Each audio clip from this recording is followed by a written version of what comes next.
Voice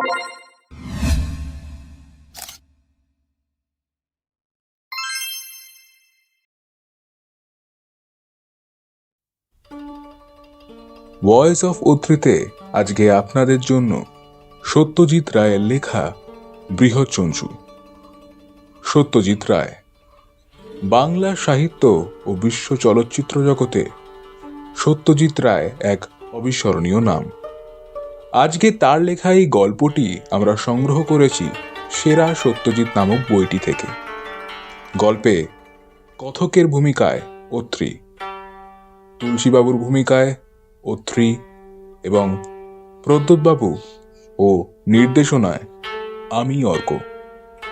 শুরু হচ্ছে সত্যজিৎ রায়ের লেখা বৃহৎচঞ্চু।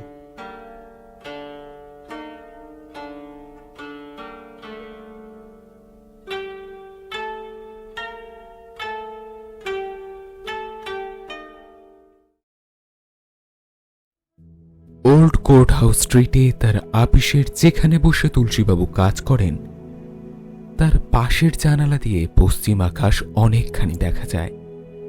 সেই আকাশে এক বর্ষাকালের সকালে যখন জোড়া রামধনু দেখা দিল, ঠিক তখনই তুলসীবাবুর পাশের টেবিলে বসা জগন্ময় দত্ত পানির পিক ফেলতে ফেলতে জানালার ধারে গিয়ে দাঁড়িয়েছেন। আকাশে চোখ পড়তে ভদ্রলোক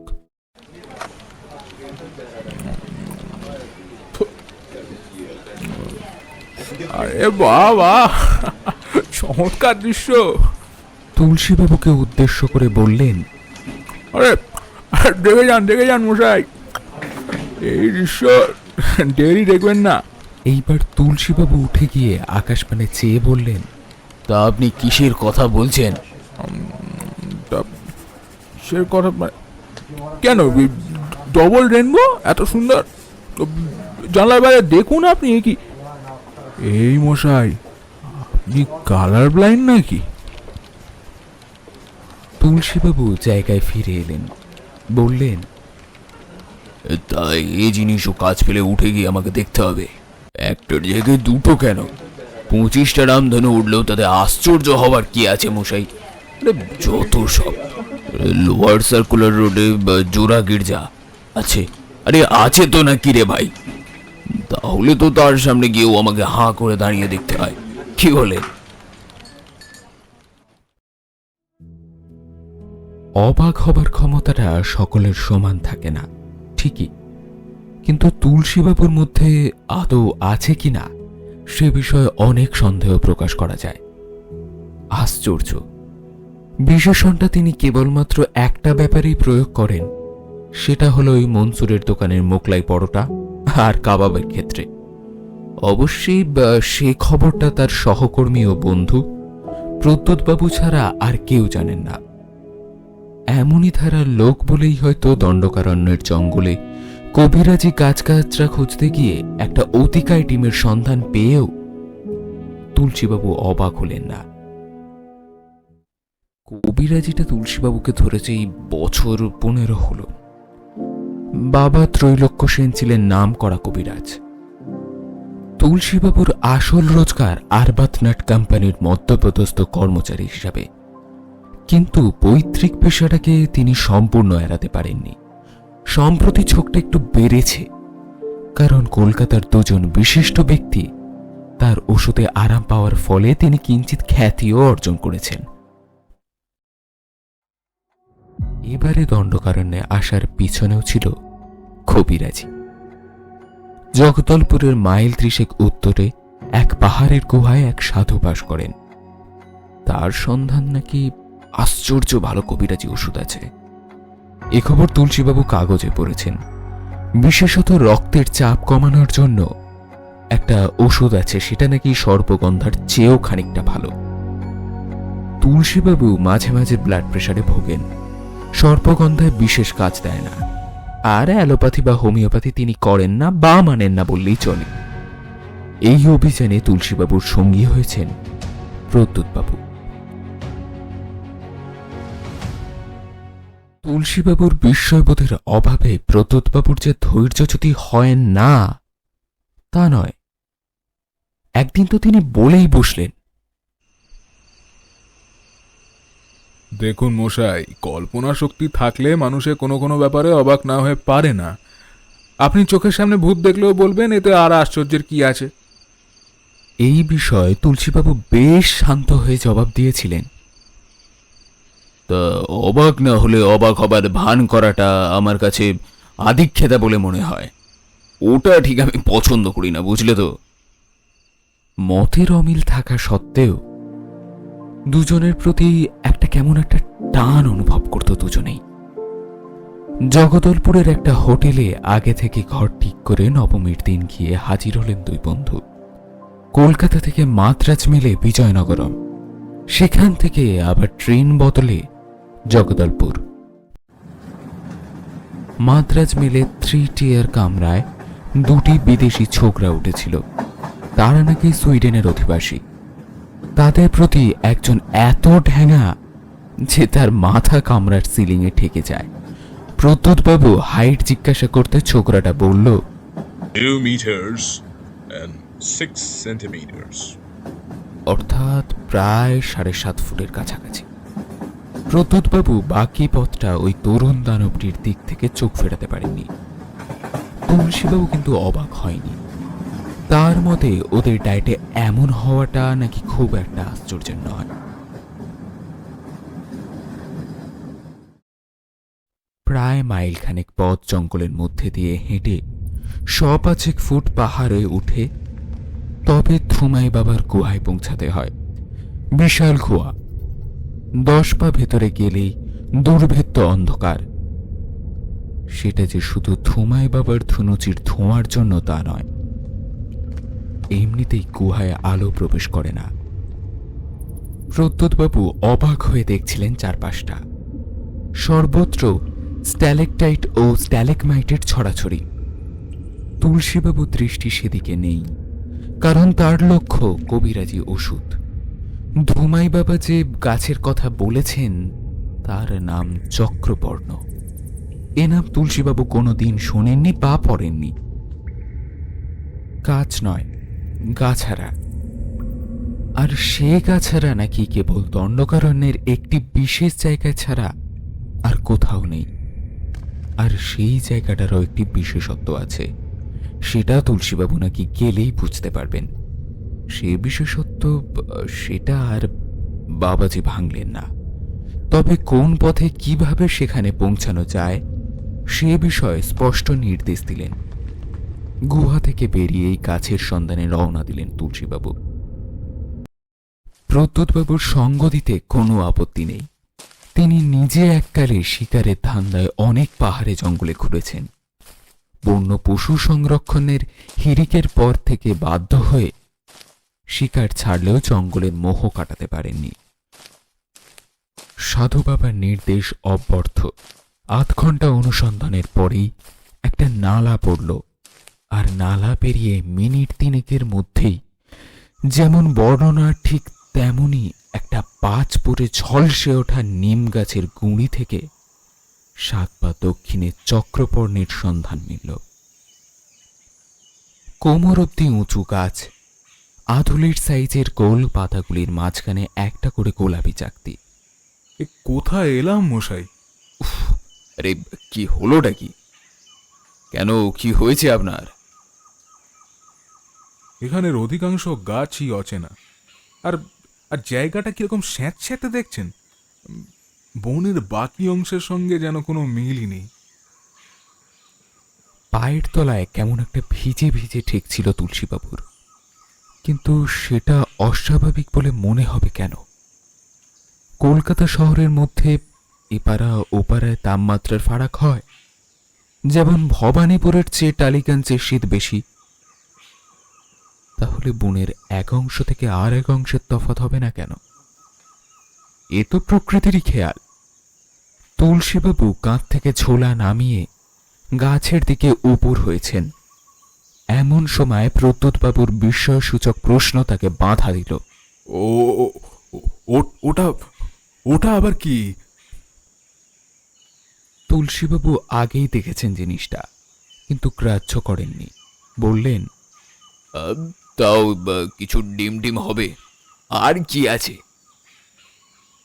প্রদ্যোৎবাবুর প্রথমে পাথর বলে মনে হয়েছিল, কিন্তু একটু এগিয়ে যেতেই বুঝলেন ডিম ছাড়া আর কিছুই না। হলুদের উপর চকলেটের ডোরা, তারই ফাঁকে ফাঁকে নীলের ছিটে ফোটা। এত বড় ডিম কিসের হতে পারে? ময়েল সাপটাপ নয় তো? ইতিমধ্যেই তুলসীবাবু গাছের খানিকটা তার ঝোলায় পুরে নিয়েছেন। ডাল সমেত আরও কিছু পাতা নেবার ইচ্ছে ছিল। ডিম বাবাজি ঠিক এই সময়ই ফুটবেন বলে মনস্থ করেছেন।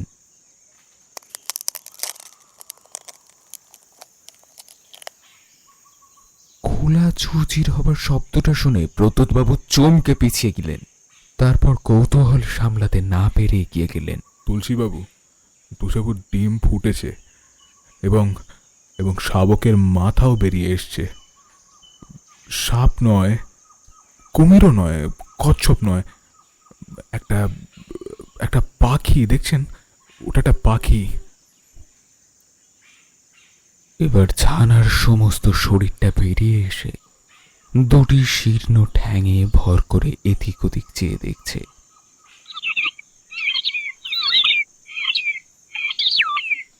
আয়তন ডিমেরই অনুযায়ী, শাবক অবস্থাতেও দিব্যি একটা মুরগির সমান বড়। প্রদ্যোৎবাবুর এককালে নিউ মার্কেট পাখির সন্ধানে যাতায়াত ছিল। বাড়িতে বসা বুলবুলি আছে, ময়না আছে, কিন্তু এত বড় ঠোঁট, এত লম্বা পা, গায়ের এমন বেগুনি রং, আর জন্মানো মাত্র এমন সপ্রতিভ ভাব তিনি কখনো পাখির মধ্যে দেখেননি। তুলসীবাবুর কিন্তু ছানা সম্বন্ধে মনে কোনো কৌতূহল নেই। তিনি ইতিমধ্যে গাছের আরও বেশ খানিকটা অংশ ঝোলায় পুরে ফেলেছেন। প্রদ্যোৎবাবু এদিক ওদিক চেয়ে পাখিটা সম্বন্ধে একটা মন্তব্য না করে পারলেন না। আশ্চর্য, ছানা আছে অথচ মা নেই, বাপ নেই। মানে অন্তত কাছাকাছির মধ্যে তো দেখছি না। তা ঢের আশ্চর্য হয়েছেন। ঝোলা কাঁধে নিয়ে বললেন তুলসীবাবু। 3টে বাজে, এরপর ঝপ করে সন্ধে হয়ে যাবে। প্রদ্যোৎবাবু কিছুটা ইচ্ছের বিরুদ্ধেই পাখি থেকে দৃষ্টি ঘুরিয়ে নিয়ে তুলসীবাবুর সঙ্গে হাঁটা শুরু করলেন। তাদের গাড়ি অপেক্ষা করছে যেখানে, সেখানে পৌঁছতে লাগবে প্রায় আধ ঘন্টা।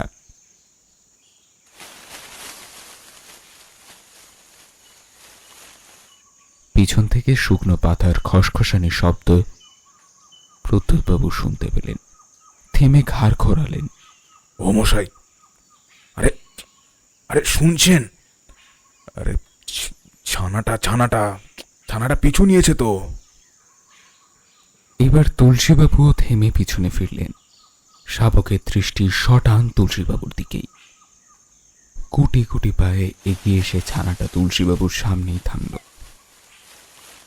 তারপর গলা বাড়িয়ে তার বেমানান রকমের বড় ঠোঁট দিয়ে তুলসীবাবুর ধুতির কোচার একটা অংশ কামড়ে দিয়ে সেইভাবে দাঁড়িয়ে রইল।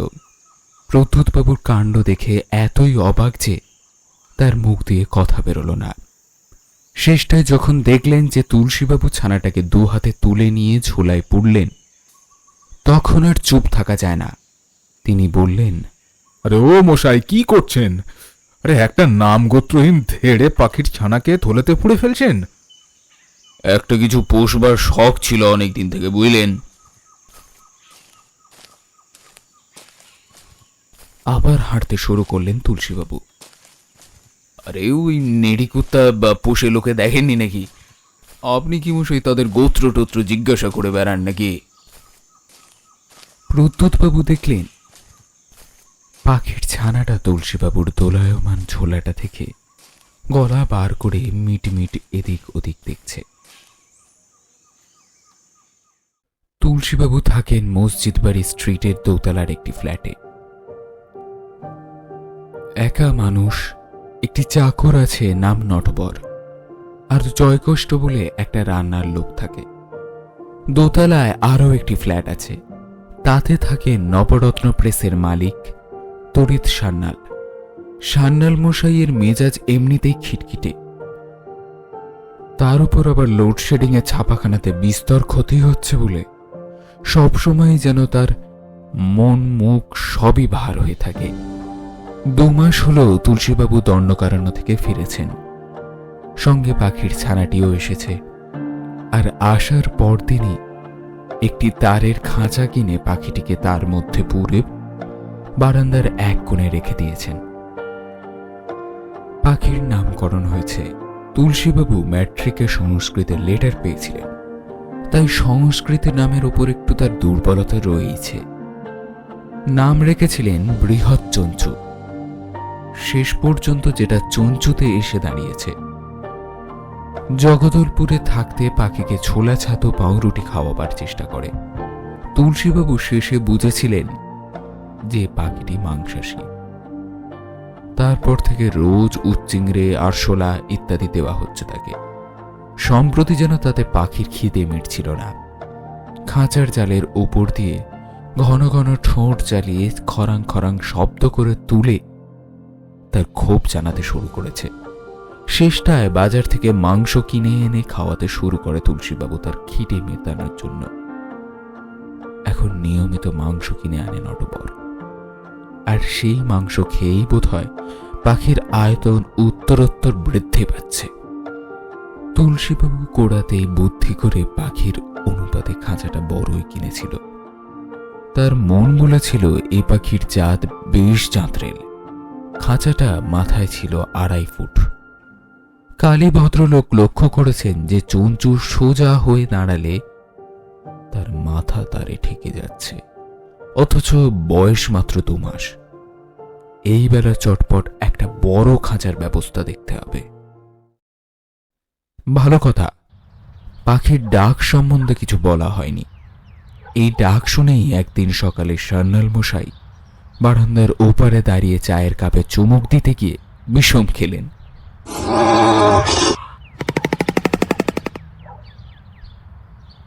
এমনিতে 2 প্রতিবেশীর মধ্যে বাক্যালাপ নেই বললেই চলে। আজ কোনো মতে কাশির ধাক্কা সামলে নিয়ে তড়িৎ সান্যাল তুলসীবাবুর উদ্দেশ্যে প্রশ্ন করলেন, বলছি, এই খাঁচায় কি ধরনের জানোয়ার রেখেছেন মশাই? হ্যাঁ, যে ডাক চাললে পিলে চমকে যায়। পাখির ডাক শুনে জানোয়ারের কথাই মনে হয়, তাতে ভুল নেই। তুলসীবাবু সবে কলঘর থেকে বেরিয়ে অফিস যাবার জন্য তৈরি হচ্ছিলেন। হাঁক শুনে দরজা দিয়ে গলা বাড়িয়ে তড়িৎবাবুকে একবার দেখে নিয়ে বললেন, আরে জানোয়ার টানোয়ার নয় হে, জানোয়ার টানোয়ার নয়, এটা পাখি, ছোট পাখি এনে পুষে রেখেছি। আর ডাক যেমনই হোক না কেন, আপনার হুলোর মতো রাত্রিরে ঘুমের ব্যাঘাত করে না মশাই। হুলোর কান্না আগে শোনা যেত না, সম্প্রতি শুরু হয়েছে। তুলসীবাবুর পাল্টা জবাবে বাগযুদ্ধ আর এগোতে পারল না বটে, কিন্তু তড়িৎবাবুর গজগজানি থামল না। ভাগ্যিস খাঁচাটা থাকে তড়িৎবাবুর গণ্ডির বাইরে। পাখির চেহারা দেখলে ভদ্রলোকের প্রতিক্রিয়া কি হতো তা বলা শক্ত। এই চেহারা তুলসীবাবুকে বিস্মিত না করলেও তার বন্ধু প্রদ্যুৎবাবুকে করে বই কি। আগে অফিসের বাইরে দুজনের মধ্যে দেখা কমই হতো। মনসুরের দোকানে গিয়ে কাবাব পরোটা খাওয়ার ছিল তাদের সপ্তাহের একদিনের অভ্যাস। প্রদ্যুৎবাবুর স্ত্রী আছে, 2টি ছেলে মেয়ে, বাপ মা ভাই বোন রয়েছে। তার সংসারের অনেক দায় দায়িত্ব রয়েছে, কিন্তু দণ্ডকারণ্য থেকে ফেরার পর থেকেই তার মনটা বারবার চলে যায় তুলসীবাবুর ওই পাখির দিকে। ফলে তিনি আজকাল প্রায় সন্ধ্যায় চলে আসেন মসজিদ বাড়ি স্ট্রিটের এই ফ্ল্যাটটায়। পাখির দ্রুত আয়তন বৃদ্ধির সঙ্গে তার চেহারারও পরিবর্তন প্রদ্যুৎবাবুকে ভারী বিস্মিত করে তোলে। না না না, এটা তুলসীবাবুর দৃষ্টি এড়ায় কি করে? বা যদি নাও এড়ায়, তিনি এই নিয়ে কোনো উদ্বেগ প্রকাশ করেন না কেন? প্রদ্যুৎবাবুর কাছে সবচেয়ে বড় প্রশ্নের জায়গা এটাই, কোনো পাখির চোখের চাউনি যে এত নির্মম হতে পারে সেটা প্রদ্যুৎবাবু ভাবতে পারেননি। চোখ দুটো হলদে, আর সেই চোখে একভাবে একই দিকে মিনিটের পর মিনিট চেয়ে থাকাটা তার ভারী অস্বস্তিকর বলে মনে হয়। পাখির দেহের সঙ্গে সঙ্গে ঠোঁটটিও স্বভাবতই বেড়ে চলেছে, কুচকুচে কালো মসৃণ ঠোঁট। ঈগলের ঠোঁটের সঙ্গে সাদৃশ্য আছে বৈকি, তবে আয়তনে প্রায় 3 গুণ বড়। এ পাখি যে ওড়ে না সেটা যেমন ডানার সাইজ থেকে বোঝা যায়, তেমনি বোঝা যায় বাঘের মতো নখ সমেত শক্ত সবল পা দুটো দেখে। অনেক পরিচিত লোকের কাছে পাখির বর্ণনা দিয়েছেন প্রদ্যুৎবাবু, কিন্তু কেউই তা চিনতে পারেননি। আজ রবিবার, এক ভাইপোর একটি ক্যামেরা সঙ্গে করে নিয়ে এসেছেন প্রদ্যুৎবাবু। খাঁচার ভিতরে আলো কম, তাই ফ্ল্যাশের প্রয়োজন। ছবি তোলার অভ্যেস ছিল এককালে, তারই উপর ভরসা করে খাঁচার দিকে তাক করে ক্যামেরার শাটারটি টিপে দিলেন প্রদ্যুৎবাবু। ফ্ল্যাশের চমকের সঙ্গে সঙ্গে পাখির আপত্তিসূচক একটা চিৎকারে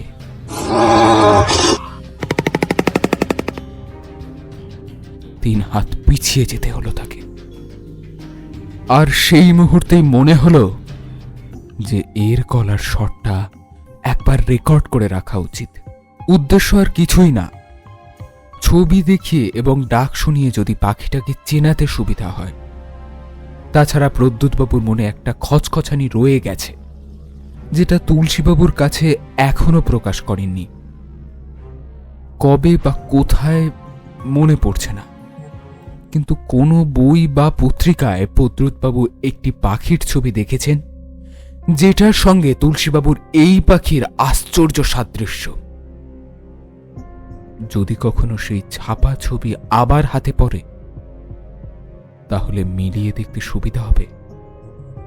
ছবি তোলার পরে চা খেতে খেতে তুলসীবাবু একটা কথা বললেন, যেটা আগে বলেননি।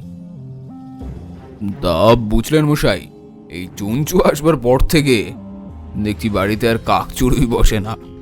বেশ লাভ হয়েছে, বললেন তুলসীবাবু। চড়ুইগুলো যেখানে সেখানে বাসা করে উৎপাত করতো ভারী। কাকে রান্নাঘরে থেকে এটা সেটা সরিয়ে দিত। আজকাল বেশ ওসব বন্ধ আছে মশাই, বেশ ভালো আছি।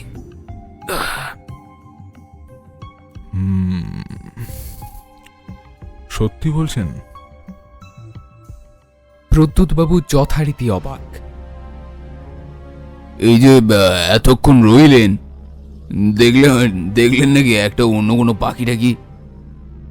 ঠিক এই মুহূর্তে প্রদ্যুৎবাবুর খেয়াল হলো যে সত্যিই তিনি আর কোনো পাখি দেখেননি। হ্যাঁ, কিন্তু চাকর বাকর টিকে আছে তো আপনার? মানে ধরুন চঞ্চু আবাজিকে তারা বরদাস্ত করতে পারবে তো? হ্যাঁ, জয়কেষ্ট বেশি ওই খাঁচার দিকে এগোয় না, তবে নটবর চিমটে করে বা মাংসের টুকরো ঢুকিয়ে দেয় ভেতরে। হ্যাঁ, তার আপত্তি থাকে, কিন্তু থাকলেও তা কখনো মুখে প্রকাশ করেনি। আর পাখি যদি দুষ্টুমি করেও আমি একবারটি গিয়ে দাঁড়ালেই সে বশ মেনে নেয়। আপনি ছবি তুললেন কি কারণে জানতে পারি? প্রদ্যুৎবাবু আসল কারণটা চেপে গেল, বলল, কোন দিন মরে টরে যাবে, একটা স্মৃতিচিহ্ন থাকা ভালো নয় কি? প্রদ্যুৎবাবুর ছবি প্রিন্ট হয়ে এলো পরদিনই। তার মধ্যে থেকে ভালোটা নিয়ে 2টো এনলার্জমেন্ট করিয়ে একটা অফিসের তুলসীবাবুকে দিলেন। অন্যটা নিয়ে গিয়ে হাজির হলেন মার্লেন স্ট্রিট পক্ষীবিদ রণজয় সোমের বাড়ি।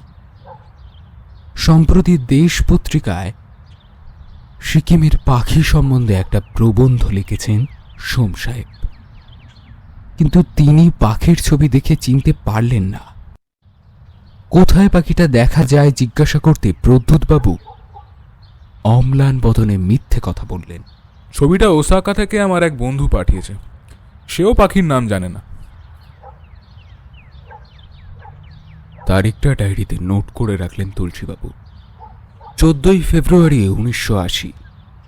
গত মাসেই কেনা 4.5 ফুট উঁচু নতুন খাঁচায় রাখা 3.5 ফুট উঁচু পোষা পাখি বৃহৎ চঞ্চু গতকাল মাঝরাত্রে একটা কাণ্ড করে বসেছে। একটা সন্দেহজনক শব্দে ঘুমটা ভেঙে গিয়েছিল তুলসীবাবুর। ঘুম ভাঙার মিনিট খানেকের মধ্যে শব্দটা থেমে গেল। তারপর পুরোটাই নিস্তব্ধ। মন থেকে সন্দেহটা গেল না। তুলসীবাবু মশারিটা তুলে খাট থেকে নেমে পড়লেন। জানালা দিয়ে জ্যোৎস্না এসে পড়েছে ঘরের মেঝেতে। তারই আলোতে চটি জোড়ায় পা গুলিয়ে বেরিয়ে এলেন বারান্দায়। টর্চের আলো খাঁচাটার ওপরে পড়তেই দেখলেন নতুন খাঁচার মজবুত তার ছিঁড়ে দিব্যি একটা বেরোনোর পথ তৈরি করে নিয়েছে সে। খাঁচা অবশ্যই খালি।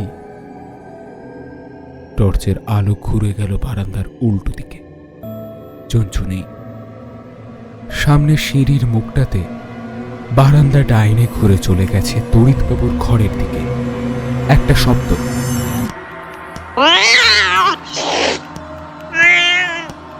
তুলসীবাবু রুদ্ধশ্বাসে বারান্দার মোড়ে গিয়ে আলো ফেললেন তার বিপরীত দিকে। যা ভেবেছিলেন তাই। তড়িৎবাবুর হুলো চঞ্চুর ডাক সাইডের ঠোঁটের মধ্যে অসহায়ভাবে বন্দী। মেঝেতে টর্চের আলোয় যেটা চিকচিক করছে সেটা রক্ত ছাড়া আর কিছুই না। তবে হুলোটা এখনো জ্যান্ত, সেটা তার 4 পায়ের ছটপটানি থেকেই বোঝা যাচ্ছে। আশ্চর্য এই যে আলো চোখে পড়া এবং তুলসীবাবুর ধমকের সুরে চঞ্চু বলার সঙ্গে সঙ্গে পাখি ঠোঁট ফাঁক করে হুলোটাকে মাটিতে ফেলে দিল।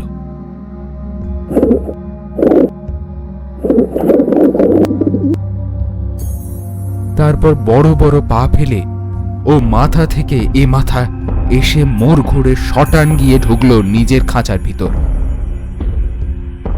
এই বিভীষিকার মধ্যে তুলসীবাবু হাত না ছেড়ে পারলেন। তড়িৎবাবুর ঘরের দরজায় তালা।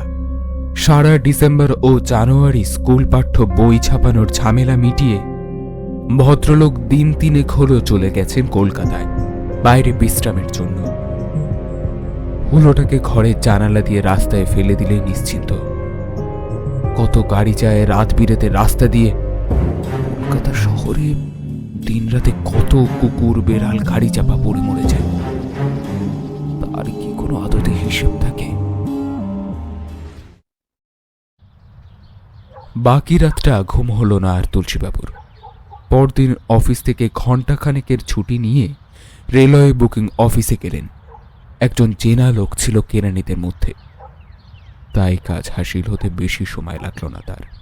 প্রদ্যোৎবাবু একবার জিজ্ঞাসা করেছিলেন, আরে তুলসীবাবু, আসুন আসুন। তা আপনার চঞ্চুর খবর কি মশাই? ভালোই। তারপর এক মুহূর্ত চুপ থেকে বলেছিলেন, আপনার দেওয়া ওই ছবিটা ভাবছি বাঁধিয়ে রাখবো, বুঝলেন? 24শে ফেব্রুয়ারি তুলসীবাবু দ্বিতীয়বার বিজয়নগরম হয়ে জগদলপুরে হাজির হলেন। সঙ্গে ব্রেক ভ্যানে এলো একটা প্যাকিং কেস, যার গায়ে ফুটো থাকায় তার ভিতরের খাঁচার পাখির নিঃশ্বাস প্রশ্বাসে কোনো অসুবিধা হয়নি। জগদলপুর থেকে একটি টেম্পো ভাড়া করে সঙ্গে 2 জন কুলি নিয়ে তুলসীবাবু রওনা দিলেন দণ্ডকারণ্যের সেই জঙ্গলের সেই বিশেষ জায়গাটির উদ্দেশ্যে, যেখানে চঞ্চুকে শাবক অবস্থায় পেয়েছিলেন তিনি। চেনা জায়গায় গাড়ি থেকে নেমে কুলির মাথায় বাক্স চাপিয়ে 8 ঘন্টার পথ হেঁটে সেই ঝলসানো নিম গাছের ধারে গিয়ে তুলসীবাবু থামলেন। কুলিরাও মাথা থেকে বাক্স নামালো। তাদের আগে থেকেই ভালো বকশিস দেওয়া ছিল, আর বলা ছিল যে প্যাকিং কেসটা তাদের নিজেদেরকেই খুলতে হবে। পেরেক খুলে কাঠ চিরে ফেলে খাঁচা বাইরে বার করার পর তুলসীবাবু দেখে নিশ্চিন্ত হলেন যে পাখি দিব্যি বহাল তবিয়তে আছে। এহেন জীবের দর্শন পেয়ে কুলি দুটো স্বভাবতই পরিত্রাহী ডাক ছেড়ে পালাল। কিন্তু তাতে তুলসীবাবুর কোনো উদ্বেগ নেই। তার কাজ হয়ে গেছে। খাঁচার ভিতর চঞ্চু এক দৃষ্টে তার দিকে চেয়ে আছে, আর মাথা এখন 4.5 ফুট উঁচু। খাঁচার ছাদ ছুঁই ছুঁই করছে। আসি রে চঞ্চু, আর মায়াটা বাড়িয়ে লাভ নেই, বুঝলি? তুলসীবাবু একটা ছোট্ট দীর্ঘ নিঃশ্বাস ফেলে টেম্পোর উদ্দেশ্যে রওনা দিলেন। তুলসীবাবু কোথায় যাচ্ছেন সেটা অফিসে কাউকে বলে যাননি, এমনকি প্রদ্যুৎবাবুকেও না। পাওনা থেকে 5 দিন ছুটি নিয়ে মাঝ সপ্তাহে বেরিয়ে পড়ে সোমবার আবার অফিসে হাজিরা দেবার পর প্রদ্যুৎবাবু স্বভাবতই জিজ্ঞাসা করলেন, তাই হঠাৎ করে ছুটি করার কারণ কি তুলসীবাবু?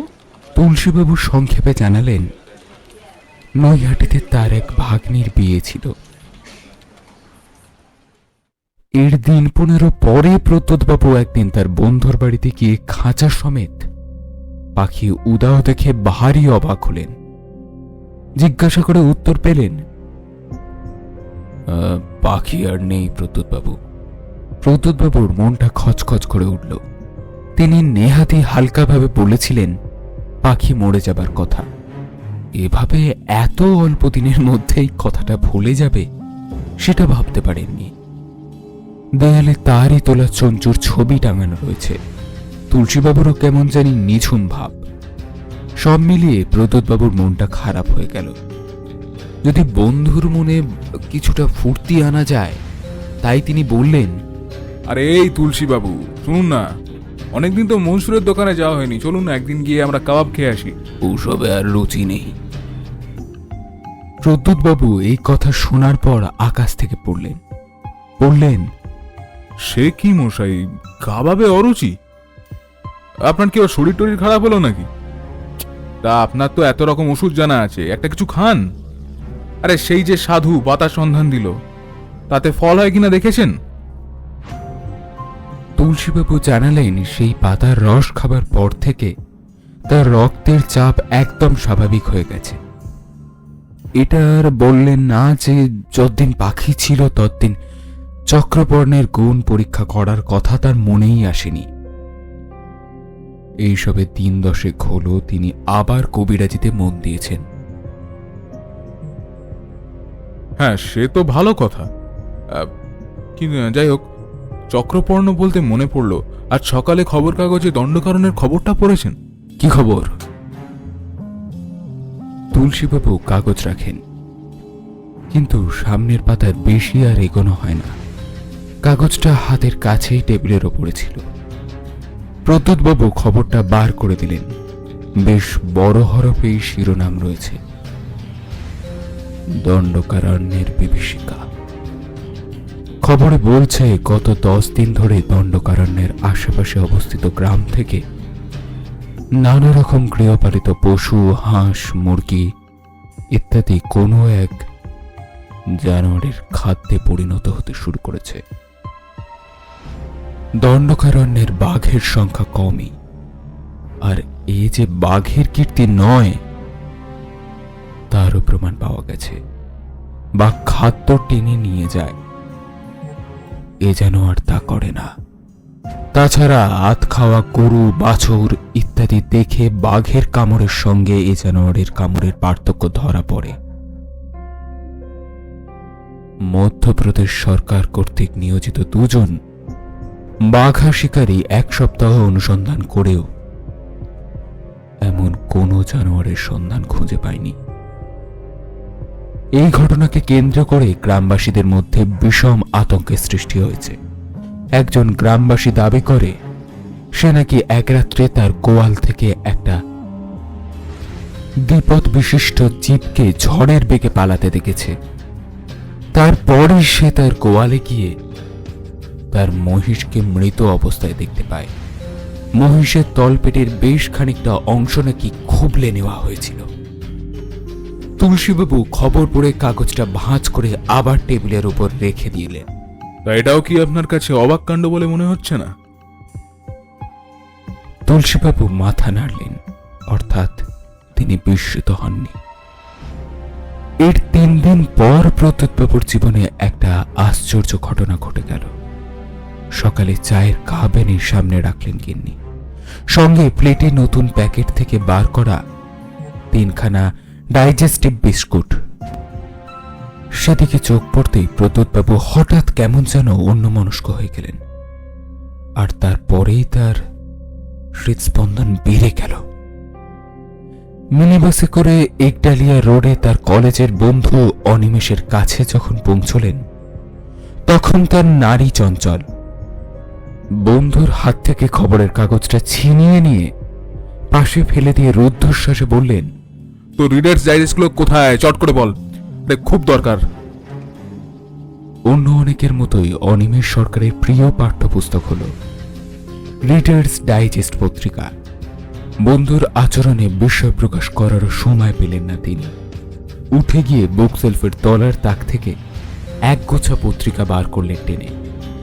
কোন মাসেরটা চাইছিস বলতো, কোন মাসের? ঝড়ের বেগে এ সংখ্যা ও সংখ্যা উল্টে দেখে অবশেষে যা খুঁজছিলেন তা পেলেন প্রদ্যোৎবাবু। এক্স্যাক্টলি হুবহু এই চেহারা। একটি পাখির ছবির ওপর আঙুল রেখেছেন প্রদ্যোৎবাবু। জ্যান্ত পাখি নয়, শিকাগো ন্যাচারাল হিস্ট্রি মিউজিয়ামে রাখা একটি পাখির আনুমানিক মূর্তি। হাতে বরুশ নিয়ে মূর্তিটিকে পরিষ্কার করেছে মিউজিয়ামের এক কর্মচারী। অ্যান্ডাল গ্যালার্নিস, অর্থাৎ টেরার বার্ড, ভয়াল পাখি। আয়তন বিশাল, মাংসাশী, ঘোড়ার চেয়েও দ্রুতগামী আর অসম্ভব হিংস্র।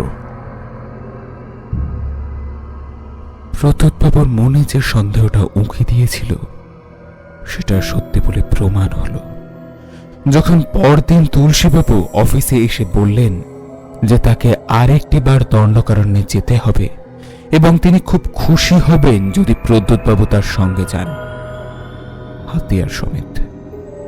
ট্রেনে রিজার্ভেশন পাওয়া মুশকিল হতে পারে, কিন্তু তাতে পিছপা হলে চলবে না, ব্যাপারটা অত্যন্ত জরুরি। প্রদ্যোৎবাবু রাজি হয়ে গেলেন। অ্যাডভেঞ্চারের উৎসাহে দুই বন্ধু ট্রেন যাত্রার গ্লানি অনুভব করলেন না। প্রদ্যোৎবাবু যে রিডার্স ডাইজেস্টে পাখিটার কথা পড়েছেন সেটা আর বললেন না এই মুহূর্তে, সেটা বলার সময় ঢের পড়ে আছে।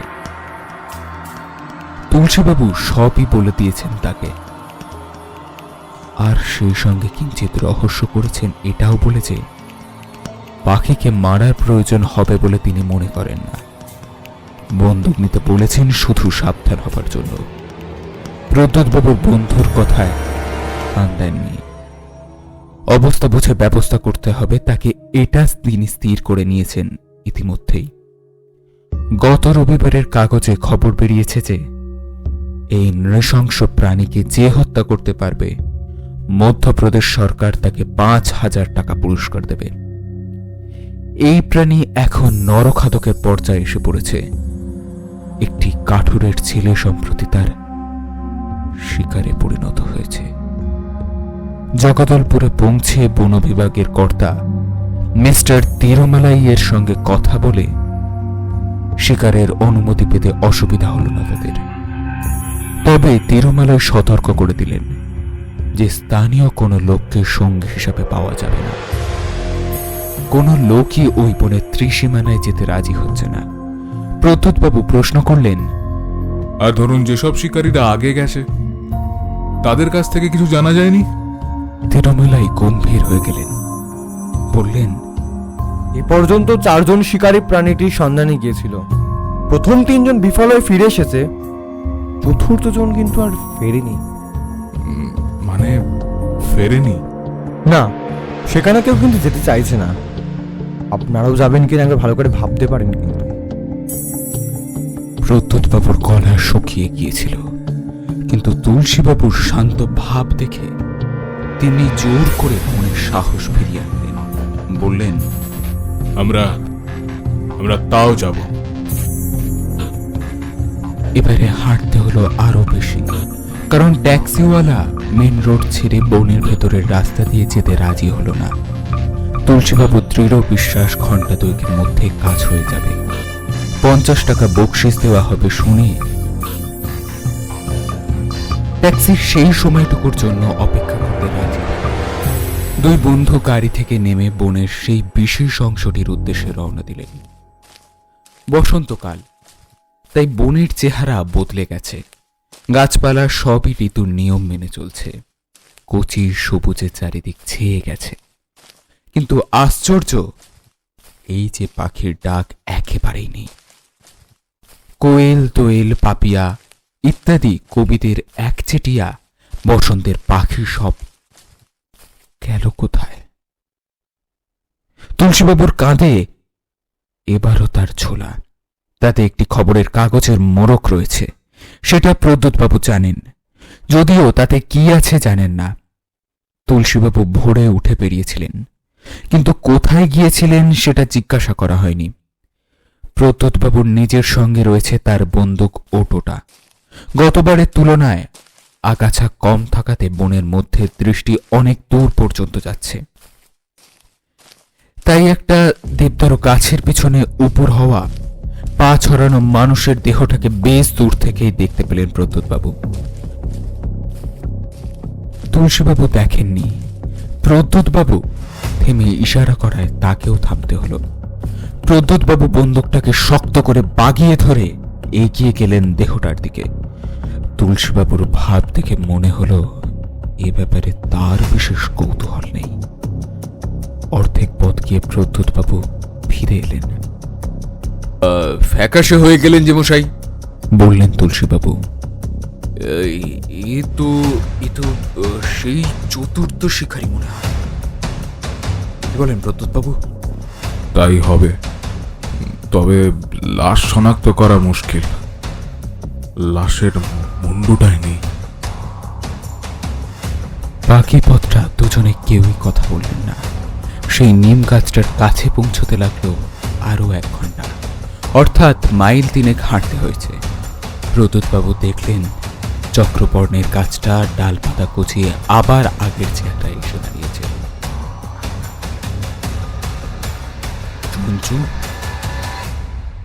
চুনচু না ওটা? প্রদ্যোৎবাবুর এই সংকট মুহূর্তেও হাসি পেল, কিন্তু তারপরেই মনে হলো তুলসীবাবুর পক্ষে এটাই স্বাভাবিক। এই রাক্ষসী পাখি যে তার পোষ মেনেছিল সেটা তো তিনি নিজেই দেখেছেন। বনের পূর্ব দিকে পাহাড় থেকে বারবার তুলসীবাবুর ডাক প্রতিধ্বনিত হতে লাগলো। চঞ্চু, চঞ্চু, চঞ্চু। মিনিট 5 ডাকার পর প্রদ্যোৎবাবু দেখলেন যে বেশ দূরে গাছপালা ঝোপঝাড়ায় ফাঁক দিয়ে একটা কি যেন তাদেরই দিকে এগিয়ে আসছে।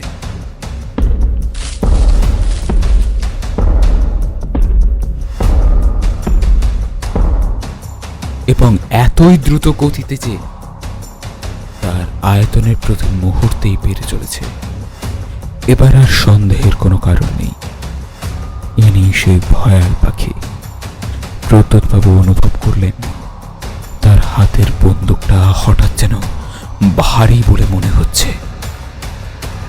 প্রয়োজনে ওটা ব্যবহার করতে পারবেন কি উনি? চঞ্চু গতি কমিয়ে একটা ঝোপ ভেদ করে বড় বড় পা ফেলে এগিয়ে এলো। হ্যান্ডেল ক্যালানিস নামটা এখনো মনে আছে প্রদ্যোৎবাবুর। মানুষের সমান উঁচু পাখি। উট পাখিও লম্বা হয়, তবে সেটা প্রধানত তার গলার জন্য। এ পাখির পিঠই তুলসীবাবুর মাথা ছাড়িয়ে গেছে, অর্থাৎ 1 মাসের পাখি উচ্চতায় বেড়েছে প্রায় 1.5 ফুট। গায়ের রঙও বদলেছে, বেগুনের ওপর কালোর ছোপ ধরেছে, আর জ্বলন্ত হলুদ চোখের ওই দৃষ্টি পাখির খাঁচাবন্দি অবস্থায় প্রদ্যোৎবাবুর সহ্য করতে অসুবিধা হয়নি। কিন্তু এখন সে চোখের দিকে যাওয়া যায় না। পাখির দৃষ্টি সটান তার প্রাক্তন মালিকের দিকে। পাখি কি করবে জানা নেই। তার স্থির নিশ্চল ভাব আক্রমণের আগের অবস্থা হতে পারে। এই কথা মনে করেই বোধহয় প্রদ্যোৎবাবুর কাঁপা হাতে ধরা বন্দুকটা খানিকটা উঁচিয়ে উঠেছিল। ওঠা মাত্র পাখির দৃষ্টি বন্দুকের দিকে ঘুরল, আর তার পর মুহূর্তেই প্রদ্যোৎবাবু শিউরে উঠলেন দেখে যে পাখির গায়ে প্রত্যেকটি পালক উঁচিয়ে উঠে তার আকৃতি আরো শতগুণে ভয়াবহ করে তুলেছে। ওটা ওটা নামিয়ে ফেলুন। চাপা ধমকে সুরে পড়লেন তুলসীবাবু। প্রদ্যোৎবাবুর হাত নেমে এলো, আর সেই সঙ্গে পাখির পালকও নেমে এলো। তার দৃষ্টিও আবার ঘুরে গেল তুলসীবাবুর দিকে। তোর পেটে জায়গা আছে কিনা জানি না, তবে আমি দিচ্ছি বলে যদি খাস। তুলসীবাবু ঝোলা থেকে ঠোঙাটা আগেই বার করেছিলেন। এবার তাতে একটা ঝাঁকুনি দেওয়াতে একটা বেশ বড় মাংসের খণ্ড ছিটকে বেরিয়ে পাখিটির সামনে গিয়ে পড়ল। অনেক অনেক লজ্জা দিয়েছিস আমাকে, আর দিসনি। প্রদ্যোৎবাবু অবাক হয়ে দেখলেন যে পাখিটা ঘাড় নিচু করে ঠোঁট দিয়ে মাটি থেকে মাংসখণ্ড তুলে নিয়ে তার মুখে পড়ল। এবার সত্যি গুড বাই। তুলসীবাবু ঘুরলেন। প্রদ্যোৎবাবু চট করে পাখির দিকে পিট করার সাহস না পেয়ে কিছুক্ষণ পিছু হাঁটলেন। তারপর পাখি এগোচ্ছে না বা আক্রমণও করার কোনো লক্ষণ দেখাচ্ছে না। এই দেখে ঘুরে গিয়ে স্বাভাবিকভাবে হাঁটা শুরু করলেন। দণ্ডকারণ্যের রাক্ষসে প্রাণীর অত্যাচারে রহস্যজনকভাবে থেমে যাবার খবর কাগজে বেরোলো দিন সাতেক পরে। পাছে বিস্ময় প্রকাশ না করে রসভঙ্গ করেন। তাই প্রদ্যোৎবাবু অ্যান্ডেল ক্যালেরনিসের কথা বা সে পাখি যে আজ ৩০ লক্ষ বছর হলো পৃথিবী থেকে নিশ্চিহ্ন হয়ে গেছে, সে কথা কিছুই বলেনি তুলসীবাবুকে। আজ খবরটা পড়ে অফিসে এসে তাকে তার বন্ধুর কাছে আর কিছুই বলতে হলো না। বললেন, তুলসীবাবু, আমার মন বলছে আপনি এই রহস্যের উদ্ঘাটন করতে পারেন, নয়তো আমি তো মশাই অথই জলে। আসলে ব্যাপারটা তেমন কিছুই নয়। মাংসের সঙ্গে খানিক ওষুধ মিশিয়ে দিয়েছিল। ওষুধ? চক্রকর্ণের রস, বুঝলেন? চক্রকর্ণের রস আমিষ ছাড়ায়, যেমন ধরো আমাকে ছাড়িয়েছে।